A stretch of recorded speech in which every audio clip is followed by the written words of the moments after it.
vakaras yra. Ir kiekvieną kartą dainuodama aš palinkiu būtent tam bendruomenės pirmininkui, kad čia yra jo namai ir kad jis taip ir toliau laikytų savo tą visą komandą gražią.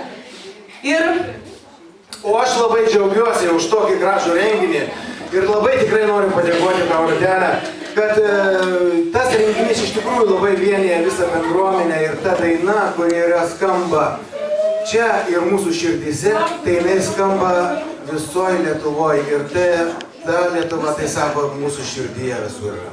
Ačiū tau. Labai